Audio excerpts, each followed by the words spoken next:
dónde quedaron los seguidores de Hitler, Mussolini, Franco, Pétain, Pinochet y tantos otros después del final de sus gobiernos? ¿Acaso cambiaron de ideología o desaparecieron bajo tierra? ¿Se volvieron súbitamente humanistas? Es poco probable.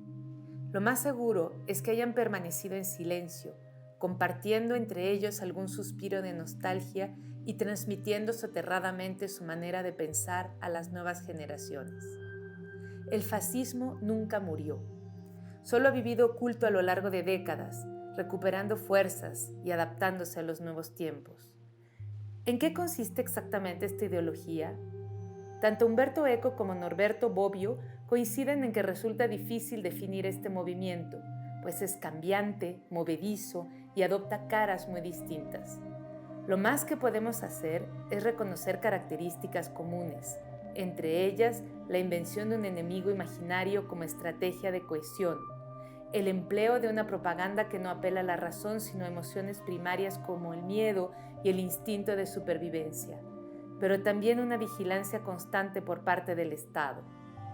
En los últimos años hemos observado en países del mundo entero un preocupante resurgimiento de gobiernos que presentan estos rasgos. Por eso, la revista de la Universidad de México decidió editar, a manera de alerta, un número al respecto. Bienvenidos al programa de la revista de la Universidad. Hoy nos acompaña el doctor Carlos Illades, que aunque formado en la UNAM y en el Colegio de México, ahora es investigador en la UAM Coajimalpa. Es historiador social y político. Centra sus investigaciones en particular sobre las izquierdas radicales y su libro más reciente, o no sé si más reciente porque tienes muchos libros en prensa, pero digamos que llamó la atención con más amplitud a lo largo del año pasado, fue Vuelta a la Izquierda. Muy bienvenido seas, doctor Carlos Illades. Muchas gracias, Yael, por la invitación. Hoy vamos a hablar de anarquía, anarquismo, anarquistas, izquierdas radicales. Quería preguntarte, para iniciar la charla, si anarquía implica destrucción. No. No. No implica destrucción. De hecho, la anarquía lo que propone es la creación de un mundo mejor, sustentado en la comunidad, en la solidaridad, en la reabsorción de la política por parte de la sociedad. Tiene una deriva violenta, pero no está necesariamente asociada con todo el anarquismo. La destrucción, sin embargo, para lograr este mundo mejor, me parece que la mayoría de los anarquistas, incluso de viejos tiempos, sí proponen destruir un sistema y a veces con los medios necesarios para ello. Claro, destruir el sistema sin duda, igual que los comunistas, igual que otros, pero no necesariamente por medios violentos. Es la asociación entre el anarquismo y la violencia se da más o menos en el año de 1881, que es cuando se adopta la estrategia de la propaganda por el hecho. Esto es hacer pequeños actos pues que ahora se llamarían terroristas para ejemplarizantes, digamos, ¿no? Antes no. Antes era meramente una construcción filosófica intelectual. No eso, o la pugna por la revolución, pero sin necesariamente asociarla con una violencia específica. Ahora, esta violencia se justificaba a partir de esa asociación en la propaganda por el hecho, se justificaba en la medida en que se consideraba que así habría menos víctimas. Es decir, era preferible matar a un presidente, matar a un primer ministro o después a un policía, en lugar de emprender una guerra de clases, digamos, a gran escala. Tiene sentido. Yeah. ¿Ha existido entonces, en algún momento de la historia, hablamos de comunismo, socialismo, fascismo, todos han tenido su momento de gloria o el momento en el que pueden acceder al poder? ¿El anarquismo ha tenido este momento? O sea, ¿ha habido alguna región del mundo? Porque decir orden anarquista es un poco complicado, ¿no? O régimen anarquista, pero digamos, ¿alguna región del mundo que haya vivido bajo las leyes anarquistas? Pues en periodos breves, digamos, el gobierno y el movimiento de Magno en Ucrania, en la época de la Revolución Rusa, pues tenía algunos principios anarquistas, pero en general eso no ha ocurrido. El anarquismo, dicen los teóricos, se da sobre todo en países periféricos en Europa, es decir, en países donde no había una clase obrera potente.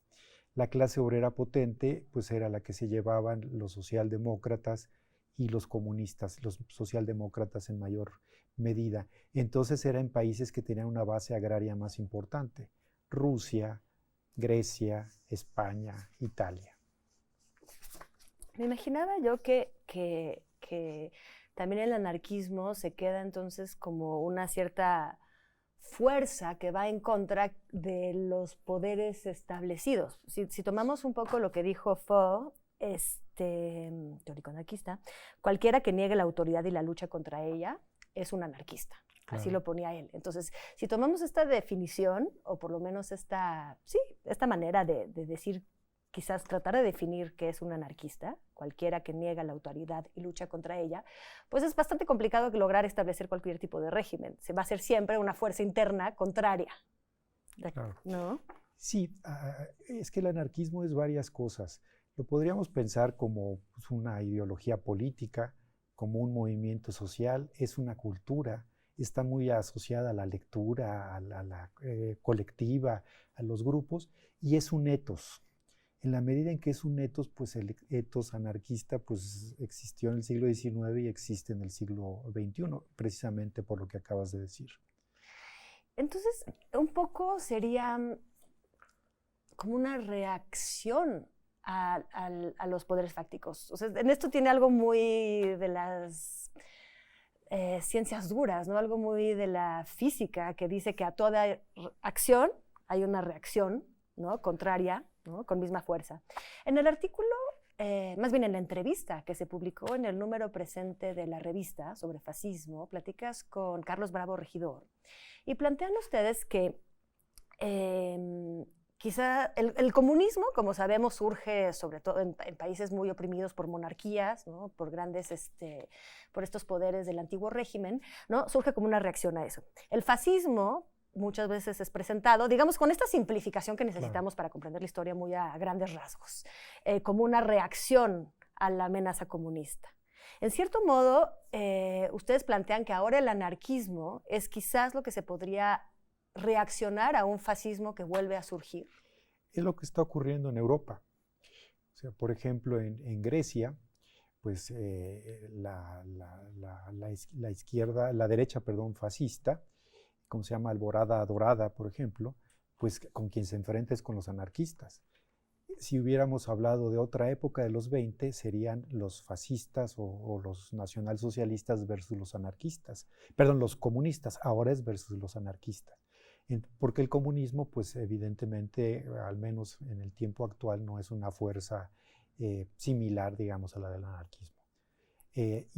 Uno y otro han tenido en su historia la peculiaridad de que se han conformado como redes. Y actualmente, pues las redes anarquistas son grandes, son bastante extendidas en el mundo. ¿Y qué dirías tú que separa los nuevos anarquismos o el neoanarquismo, estas redes actuales, que finalmente se enfrentan no al fascismo, porque el fascismo tampoco por lo menos en su expresión tradicional, digamos que se quedó en el siglo XX, hay unos neofascismos o postfascismos? ¿Qué separaría o qué diferenciaría los neoanarquismos de los anarquismos tradicionales? Mira, hay dos corrientes muy grandes en el anarquismo en su historia. Es el colectivista, que es con el que identificamos el siglo XIX y el siglo XX, y un anarquismo individualista, que así era antes, y ahora se le ha agregado el elemento insurreccional. Entonces, la peculiaridad de los neoanarquistas, en parte o en muchos sentidos son también nihilistas, es que han asociado este anarquismo individualista, que es pues la filosofía del único y su propiedad de Stirner. Esto es, ya ni siquiera eres el individuo, eres el único. No hay nadie que sea idéntico a ti, con una expectativa insurreccional. Es decir, pasar a una violencia identificada con el juego para tratar de lograr sus objetivos, ¿no? Sí, vamos a, si te parece bien, a dejar la parte de entonces de este anarquismo individualista e insurreccional, ¿no? Para un segundo tiempo. Y primero, quizás que nos puedas abrir una pequeña ventana a lo que eran estos anarquismos del siglo XIX y XX, que asociamos generalmente a nombres como Fourier, Bakunin, Kropotkin, en fin, todos estos anarquismos que eran quizás más socialistas, colectivistas, como dices. ¿Qué quizás nos podía unir bajo el lema o el término anarquismo? Sí, yo creo que podríamos decir que el padre del anarquismo es Bakunin, ¿no? Bakunin, el enemigo político de Marx, o uno de los enemigos. Marx tenía muchos enemigos. Uno era Bakunin. Y Bakunin lo que quería era una sociedad regida, autogobernada, en la que no existiera el Estado. Una sociedad autogobernada en la cual desaparecieran, digamos, los principios de las leyes económicas tal como se manejaban en el siglo XIX. Esto es, que se aboliera el salario, por ejemplo, que desapareciera la propiedad privada, etc. De hecho, ahí hay una cosa interesante. Bakunin no fue un gran teórico, pero sí un gran militante. Entonces, la crítica de la economía política de Bakunin la toma de Marx, ¿no? Pero rechazaba Bakunin a Marx porque lo consideraba un estatista autoritario, ¿no? Entonces, esa es como la fuente principal. Después vendrán Malatesta, Kropotkin, que en el caso, por ejemplo, de Kropotkin, ya es un anarquismo más vinculado con una especie de evolucionismo de la historia. Y ese es en la línea donde se acerca más la figura anarquista más conocida en México, Ricardo Flores Magón.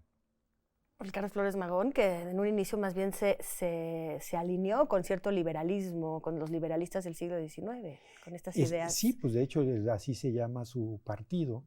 Y Flores Magón, de hecho, se vuelve anarquista en los Estados Unidos. O sea, en México era como un liberal radical, sobre todo antiporfirista, pero justo la represión en contra del Partido Liberal Mexicano, o de la organización que derivará en el Partido Liberal Mexicano, hace que se vaya a los Estados Unidos, y en Estados Unidos sí era muy fuerte el anarquismo. O sea, ahí entra en contacto, por ejemplo, con Emma Goldman, además de anarquista feminista, e influyen mucho en sus posturas, ¿no? Qué bueno que mencionas esto de una anarquista feminista, porque algo que me llamó mucho la atención, y quizás podemos regresar a ello después del corte, es el planteamiento de los anarquistas, desde los primeros anarquistas, de la igualdad del hombre y la mujer. Sí, de los anarquistas, e incluso antes de los anarquistas, está en Owen o está en Fourier. O sea, está muy ligado a toda la historia del socialismo. Nos vamos a un corte y volvemos para hablar un poco más de lo que es el anarquismo, sobre todo proyectado al día de hoy.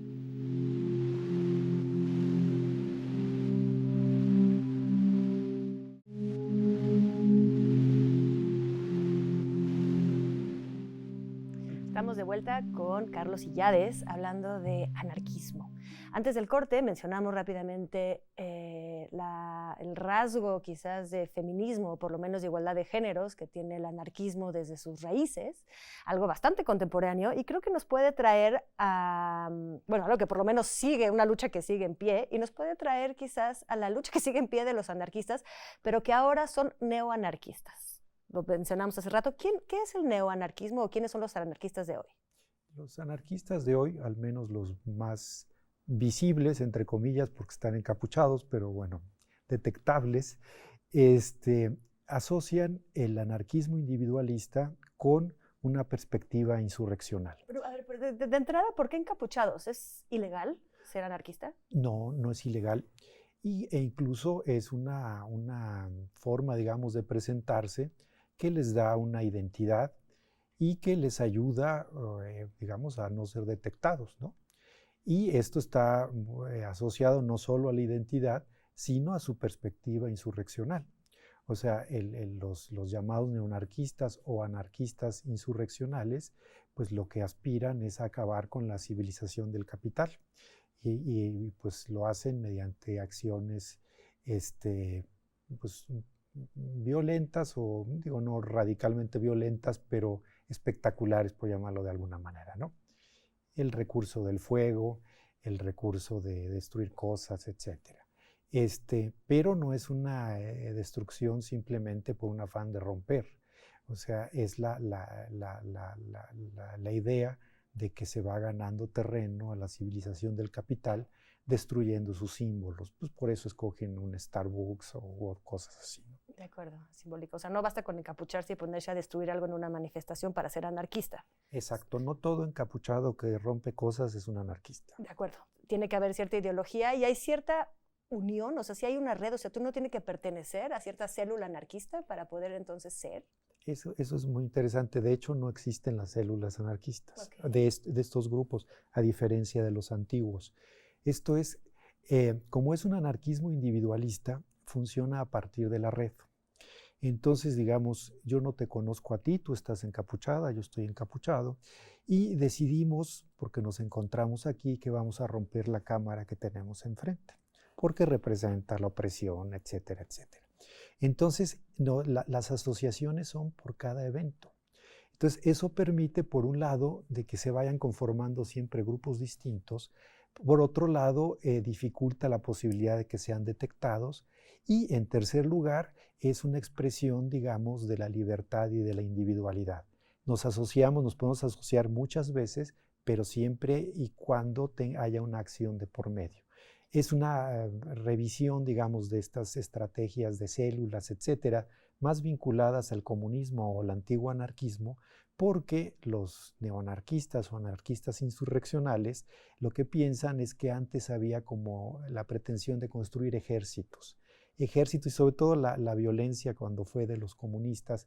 Hablo, por ejemplo, de las Brigadas Rojas en Italia o la Baader-Meinhof en Alemania, la 23 de septiembre en México, se planteaban como pequeños ejércitos, centralizados, etcétera. Entonces, parte de la crítica de los neoanarquistas a esta violencia es que pues generaba mandos y jerarquías, y ellos están en contra de eso. Lo que los Tiene que ser diferencia de lo que horizontal. es la guerrilla urbana como tal, que a veces se confunde. Uno pensaría que son como guerrillas urbanas. Sí, pero ellos se llaman nueva guerrilla urbana. Es lo que los diferencia de la guerrilla urbana de los 70.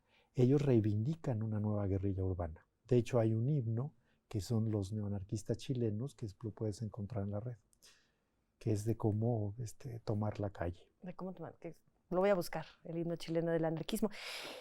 ¿Son difíciles entonces de localizar, de identificar quiénes son los anarquistas, sobre todo por esta manera un poco proteica, un poco metamórfica, ¿no? de forma, la forma en que se mueven y se contactan y actúan, pero se pueden detectar ciertas acciones, y en particular lo que me gustaría saber es si han aportado algo de fuerza a los movimientos sociales a los que se suman? O sea, ¿tienen logros?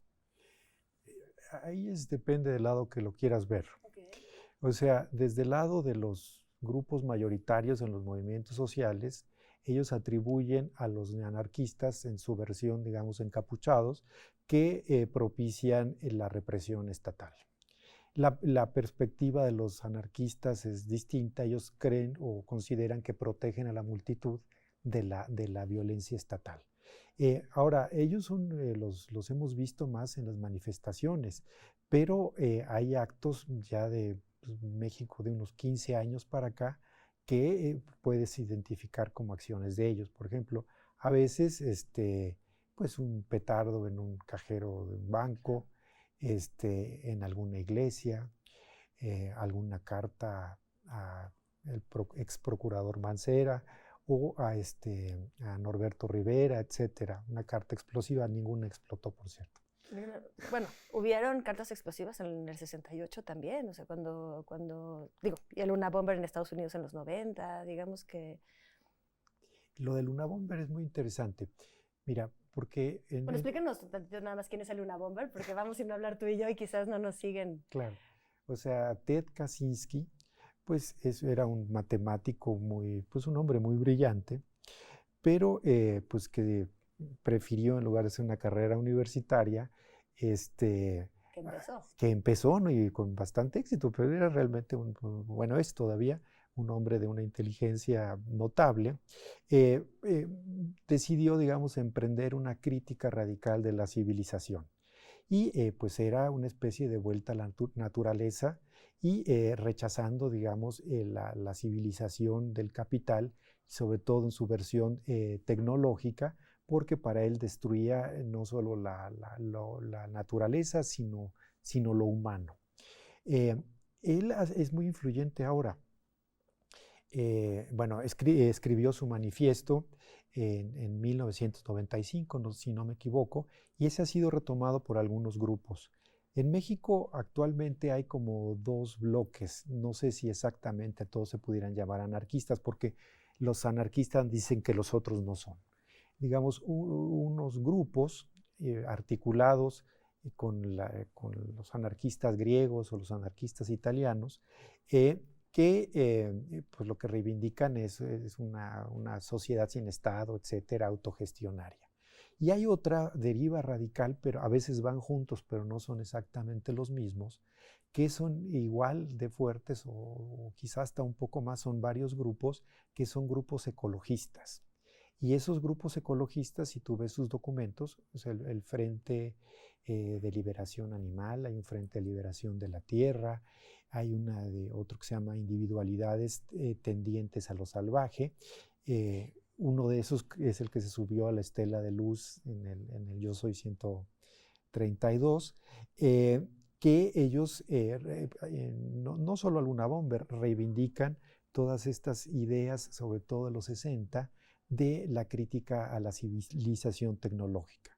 Entonces ahí está el Luna Bomber, pero también hay otros teóricos en Bélgica, bueno, a su manera Ivan Illich, etcétera, que Marcuse desde otro ángulo, que es una crítica pues muy fuerte que se desarrolla en esa época. Sí, es lo que te iba a decir, que aparte de estos bloques negros en las manifestaciones, están todos, hay quienes pretenden que el anarquismo ahora, el verdadero anarquismo, está precisamente en retirarse de todo esto por irse a la naturaleza, tal como el Luna Bomber, ¿no? Y antes Thoreau. Recuperar como los modos de vida de sin luz, sin agua, y finalmente son causas que nos causan cierta simpatía y cierta tentación, porque sabemos que de algún momento algo está fallando en el sistema actual. Entonces, esos anarquistas, ¿tú crees que podríamos calificarlo entre buenos y malos anarquistas? Que los malos anarquistas son estos que están en las células vinculadas con Grecia, Italia, y que quizás son, no sé si son los que están en el Che Guevara. No, yo creo que están mezclados y no creo que haya en este caso buenos y malos. O sea, bueno, la crítica a la civilización viene de Rousseau, Fourier, claro, etcétera, ¿no? Pues Marx es una crítica de la civilización del capital. Y bueno, a mí me parece que sus reivindicaciones son absolutamente modernas. O sea, la naturaleza, los derechos del género, de las mujeres, digamos, la autonomía, son reivindicaciones actuales, lo que incluso son en muchos sentidos de los liberales, pero presentadas de una manera radical, digamos. ¿Y por qué entonces hay tanta... Tenemos nada más un minuto. Yo quisiera saber cuál es el papel de la clandestinidad entonces. Es nada más para poder, o sea, ¿por qué no defender, si finalmente son ideas modernas, cómo no pueden organizarse de alguna manera para... Es que no sé, es como muy complicado, es muy escurridizo, me imagino, el concepto de los anarquistas, porque precisamente no quieren un grupo, quieren algo que no sea grupo, que no sea organización, pero al mismo tiempo se apelan a un orden natural, a un orden donde no existe lo que está presente. Claro. Yo subrayaría que en México el lenguaje que domina es el de la violencia. Entonces es raro tener grupos que no usen el lenguaje de la violencia. Entonces, a mí me parece que los neoanarquistas, pues es una reacción ante la exclusión en muchos sentidos. Entonces, claro, en un país desigual, ¿te refieres? Radicalmente desigual, entonces es una respuesta como desesperada. Y de otro lado, como sin horizonte. Un anarquismo de primer mundo, y aquí tenemos un anarquismo mucho más social. No, el de los griegos, el de los alemanes, pues los que hubo en Seattle, etcétera, también son parecidos. Es más global. Y dime, una última cosa, estamos en tiempo, nada más quisiera saber, quizás en 30 segundos, si crees que el anarquismo es una amenaza a la sociedad mexicana. Pues, a la sociedad mexicana, no sé, el Estado mexicano sí lo percibe como amenaza. En uno de los documentos del CISEN de 2016, si no me equivoco, colocaban a los neoanarquistas como la tercera amenaza a la seguridad nacional. Después de... O sea, primero, obviamente, el crimen organizado, después aparecen los movimientos sociales y en tercer lugar, el neoanarquismo. Esto es interesante porque ya desplazó a la guerrilla. O sea, en México pues la guerrilla es endémica, tiene 50 años por lo menos, y el anarquismo ya lo superó. Y yo creo que está en crecimiento. Bueno, pues estemos pendientes. Vamos a leer los próximos artículos que publiques al respecto. Pues muchísimas gracias, Carlos. Gracias a ti, Yael, por la invitación. Y bueno, pues gracias a todos ustedes y nos vemos la próxima semana para continuar sobre estos temas de fascismo y otros movimientos sociales.